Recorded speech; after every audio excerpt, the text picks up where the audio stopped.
माही और राजीव एक बहुत हैप्पी कपल थे। दोनों बहुत खुशी से अपनी जिंदगी को व्यतीत कर रहे थे।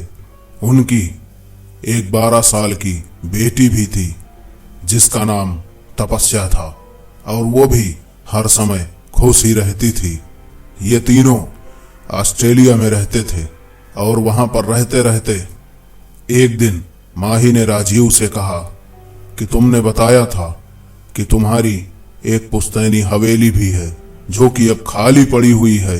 क्यों ना हम लोग अब की छुट्टियों में वहां घूम करके आते हैं, क्योंकि आज तक माही वहां तक कभी गई ही नहीं थी। तो इस बार राजीव और माही ने वहीं जाने का प्लान बनाया। चूंकि उनकी हवेली राजस्थान में थी और उन्हें इंडिया आना पड़ा। तीनों खुशी खुशी एक हफ्ते के बाद हवेली के लिए निकल पड़ते हैं। हवेली राजस्थान में थी।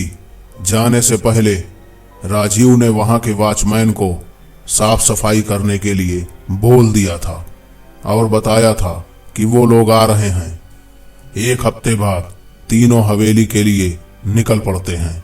रास्ते में माही ने राजीव से कहा, मैंने पहले हवेली कभी नहीं देखी है, अब पहली बार देखूंगी, बड़ा अजीब सा लग रहा है। दोस्तों, आगे बढ़ने से पहले अगर आपने हमारे चैनल को सब्सक्राइब नहीं किया है तो इसे सब्सक्राइब जरूर कर लें। बगल में बने बेल आइकन को जरूर दबा दें जिससे हमारे आने वाले सभी नोटिफिकेशन आपको सबसे पहले मिलते रहें। दोस्तों, वीडियो अच्छा लगे तो लाइक कीजिएगा, शेयर कीजिएगा। आगे चलते हैं। जब माही ने राजीव से कहा कि उसने हवेली कभी नहीं देखी है और वह पहली बार देखने जा रही है, तब हंसते हुए राजीव ने कहा, आराम से देखना और जब तक रहना हवेली को ही देखते रहना। और बात करते करते तीनों हवेली तक पहुंच जाते हैं। तपस्या और माही तो हवेली को मुंह फाड़ करके देखने लगते हैं। राजीव हंसते हुए बोलता है, अरे अब इसी तरह मुंह फाड़ करके आंखें चीर करके देखते रहोगे कि अंदर भी चलोगे? और तीनों अंदर चले जाते हैं। तभी अचानक वासु, जो उनका वॉचमैन था, वो आता है और कहता है, लाइए सामान दीजिए साहब, आप लोग आराम कीजिए, मैं चाय नाश्ता की व्यवस्था करता हूँ। राजीव ने पूछा, कैसे हो वासु? तो उसने जवाब दिया, ठीक हूँ साहब, आप लोग कैसे हैं? कभी आते ही नहीं हैं। राजीव ने कहा, अरे हम भी ठीक हैं, अब आना जाना लगा रहेगा और कोशिश यही रहेगी कि अब यहीं पर सेटल हुआ जाए। वासु बोलता है, चलो बढ़िया है साहब, आप लोग अंदर जाइए, मैं आता हूं। दूसरी तरफ माही तो घूम घूम कर पूरे हवेली को देख रही होती है। अचानक से माही स्टोर रूम में पहुंच जाती है और माही को अचानक आवाज सुनाई देती है जिसमें उसे लगता है कि कोई उसे बुला रहा है।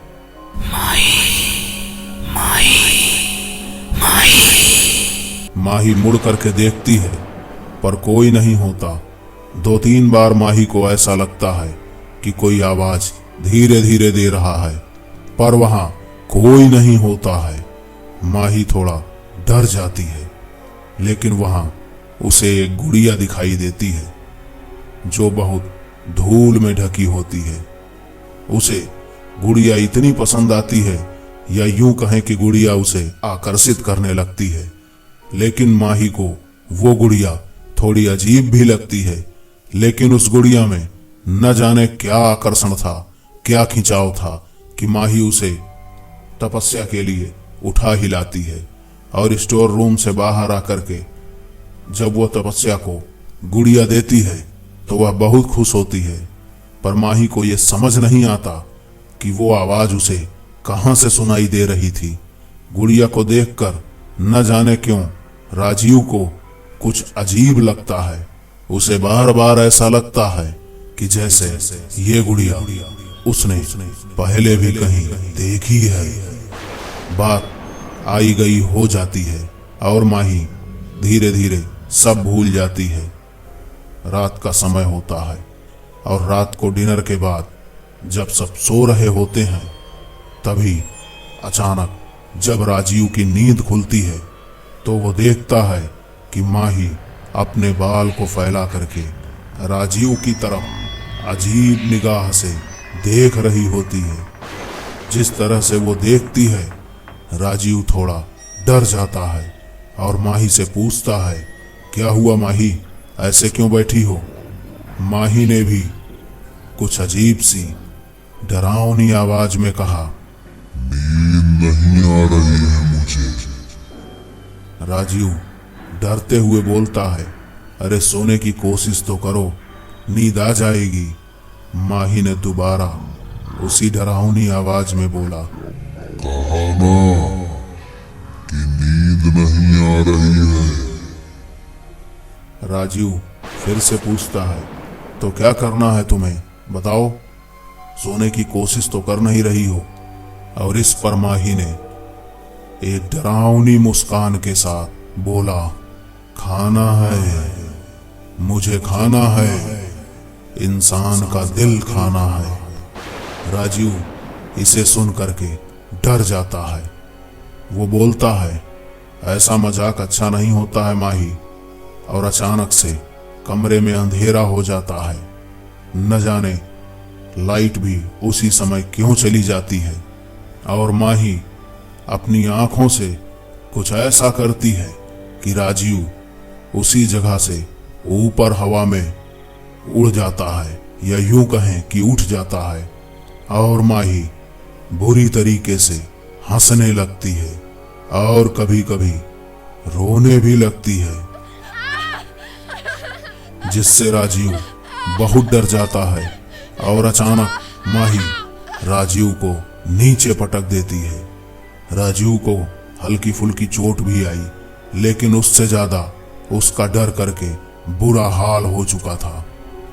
माही ने डरावनी आवाज में कहा और हंसने लगी कि राजीव, मुझे तुम्हारा दिल खाना है।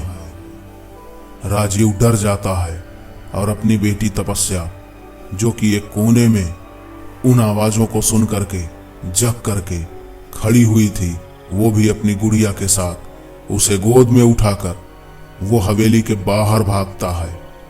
लेकिन जैसे ही वो बाहर निकलता है, वो देखता है कि उसका वॉचमैन वासु मरा पड़ा होता है। राजीव अपनी बेटी को लेकर भागता जा रहा था। आंधी भी बहुत तेज चल रही थी। वो हवा भी बड़ी ही डरावनी लग रही थी। पता नहीं ऐसा क्या हो रहा था कि राजीव बाहर नहीं निकल पा रहा था। और वो किसी तरह जब बाहर निकला तो भागते भागते पास के ही जंगल में पहुंच गया और थक करके एक जगह पर अपनी बेटी को लेकर के बैठ जाता है। तपस्या डरते हुए बोलती है, पापा, मुझे डर लग रहा है, मम्मी को क्या हो गया है? राजीव अपनी बेटी को ढांढस बंधाते हुए कहता है, बेटा डरो मत, सब ठीक हो जाएगा। और तभी अचानक से एक दूसरी ही आवाज में तपस्या बोलती है, कुछ ठीक नहीं होगा पापा। राजीव थोड़ा डरते हुए पूछता है, ये क्या बोल रही हो बेटा? तपस्या तभी एक डरावनी मुस्कान के साथ बोलती है, राजीव, तुमने अपनी गुड़िया को पहचाना नहीं? राजीव कहता है, कौन हो तुम? और तभी दोबारा उसे आवाज जो सुनाई देती है, वो उसे डराने के लिए काफी थी। उसकी हालत तो ऐसी हो चुकी थी कि जैसे काटो तो खून ना हो। वो सुनता है कि भूल गए अपनी गुड़िया को, 20 साल पहले क्या हुआ था सब भूल गए। राजीव अब की बार डरते हुए बोलता है, कौन हो तुम? बोलो ना। मैं माला हूं, जिसे तुम प्यार से गुड़िया कहते थे। यहाँ के वॉचमैन रघुलाल की बेटी थी मैं। तुम मुझे अपनी बहन की तरह मानते थे और मैं भी तुम्हें भाई की तरह मानती थी, क्योंकि तुम्हारी कोई बहन नहीं थी और मेरा कोई भाई नहीं था। जब भी तुम हवेली पर आते घूमने फिरने के लिए, तब मेरे लिए ढेर सारी चॉकलेट और खिलौने लाते थे। माही ने ये जो गुड़िया तपस्या को दी है, वो गुड़िया हांटेड है और तुमने भी बार बार यही सोचा था कि तुमने इस गुड़िया को कहीं ना कहीं तो देखा है, लेकिन तुम भूल गए कि तुमने ही ये गुड़िया मुझे दी थी जब मैं बहुत खुश हुई थी। माला इतना बोल करके रुक जाती है। राजीव डरते हुए कहता है, हाँ मुझे याद आया, प्लीज माफ कर दो मुझे। लेकिन माला आगे कहती है, मेरी बात अभी खत्म नहीं हुई है। सब कुछ ठीक चल रहा था, लेकिन एक दिन अचानक तुम अपने 4 दोस्तों के साथ हवेली आए और चुपके से वहां बैठकर शराब पीने लगे। जब मैंने तुमसे कहा कि ये गलत है, मैं बाबा को बता दूंगी, और मैं जाने लगी तो तुमने मेरा हाथ पकड़ लिया और मुझसे कहा कि मैं बहुत ज्यादा सुंदर लग रही हूं। उस दिन मैंने तुम्हारी आंखों में भाई जैसा प्यार नहीं, एक हवस देखी थी और मैं डर गई और मैं वहां से हाथ छुड़ाकर भागने लगी। पर तुम 4 दोस्तों के नजर में हवस चढ़ चुकी थी। तुमने मुझे वहीं पर गिरा दिया और मेरा मुंह दबा दिया। उस दिन मेरी तबीयत भी कुछ ठीक नहीं थी और मैं वहां से किसी तरह भाग करके निकली, लेकिन तुम्हारे उन 4 दोस्तों ने मेरा पीछा छोड़ा नहीं और मेरे साथ गलत करने के लिए वो मेरे पीछे पीछे जंगल तक भाग आए। याद आया क्योंकि तुम भी शराब के नशे में थे और धीरे धीरे उनके पीछे पीछे आ ही रहे थे। माला आगे बोलती है और अब की उसकी शक्ल बहुत डरावनी हो जाती है। राजीव कांपने लगता है, कहता है, मुझे माफ कर दो, गलती हो गई, माफ कर दो मुझे। माला कहती है, ऐसे कैसे? मैंने भी ऐसे ही हाथ जोड़े थे उनके सामने, पर किसी ने मेरी नहीं सुनी और मेरी चीखें इस जंगल में दब गईं। अपना काम करने के बाद जब वो लोग वहां से जाने लगे तो तुमने उनका साथ दिया और जब तुम्हारा नशा उतरा तब तुम्हें एहसास हुआ कि तुमने क्या कर दिया है। अब सबको डर था कि मैं सबको बता दूंगी और तुम्हारे दोस्तों के कहने पर तुमने मुझे मारने का सोच लिया। तुमको मैंने हमेशा राखी बांधी थी और तुम मेरी रक्षा भी नहीं कर पाए। मैंने तुमसे रोते हुए कहा था कि मुझे मत मारो, मैं वापस आ जाऊंगी और तब तुम्हारा अंजाम बुरा होगा, पर तुम समझे नहीं थे। तुमने मेरा गला दबाकर मुझे मार दिया कि कहीं तुम्हारी बेइज्जती ना हो जाए और वहीं पर दफना दिया था। साथ में मेरे जो गुड़िया थी उसको भी। तुमने मुझे ही नहीं मारा, न जाने कितने लोगों के भरोसे को मारा था, भाई बहन के रिश्ते को मार डाला था। तभी अचानक बहुत तेज बारिश होने लगती है, बिजली कड़कने लगती है। माला कहती है, उस दिन भी ऐसा ही मौसम था ना? राजीव डर करके भागने लगता है। माला कहती है, अरे कहाँ जाओगे भैया, जहां जाओगे हमें पाओगे। एक जगह राजीव गिर जाता है और माला आकर कहती है, तपस्या से बहुत प्यार करते हो ना, पर तुम्हारी सजा बेचारी तपस्या भुगतेगी। ये जो गुड़िया है ना, ये श्रापित गुड़िया है। मैंने इसे मरते समय श्राप दे दिया था कि जो इस गुड़िया को हाथ लगाएगा उसका या उसके परिवार का विनाश हो जाएगा और ये हमेशा श्रापित ही रहेगी। और मेरी रूह इसी गुड़िया में रहती है। मुझे मुक्ति तो नहीं मिली, लेकिन मैं इंतजार तुम्हारा ही कर रही थी, क्योंकि ये तुम जैसे हैवान ने मुझे दी थी। और हाँ, तुम यहाँ मेरे वजह से ही आए हो, मैंने ही तुम्हें बुलाया है। राजीव रोते हुए कहता है, मेरी बेटी को कुछ मत करना माला, छोड़ दो उसे। बारिश अभी भी बहुत जोरों से हो रही थी। ऐसा लग रहा था कि मानो पूरा मौसम ही भयावह हो चुका हो। बिजली इतनी गरज रही थी कि इंसानों का नामो निशान दूर दूर तक नजर नहीं आ रहा था। माला कहती है, तुमने गलती की है, लेकिन सबको भुगतना पड़ेगा। और चिंता मत करो, तुम्हारे दोस्त भी सब के सब ऊपर जा चुके हैं। और हाँ, एक बात और बता देती हूँ, उस वासु को भी मैंने केवल इसलिए मार दिया क्योंकि वो भी तुम्हारे जैसा नीच इंसान ही था। डरावनी हंसी के साथ माला बोलती है, अब कोई नहीं बचेगा। और फिर उस गुड़िया ने राजीव की आंखें नोच ली और उसका गला दबा दिया। राजीव का आधा चेहरा पहचान में नहीं आ रहा था और राजीव धीरे धीरे करके वहीं मर जाता है और माला वहां से चली जाती है। सुबह हो चुकी थी।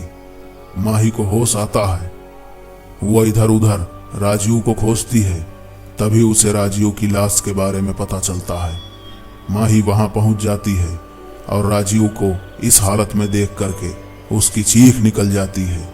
साथ में एक औरत तपस्या को गोद में लिए हुए खड़ी थी।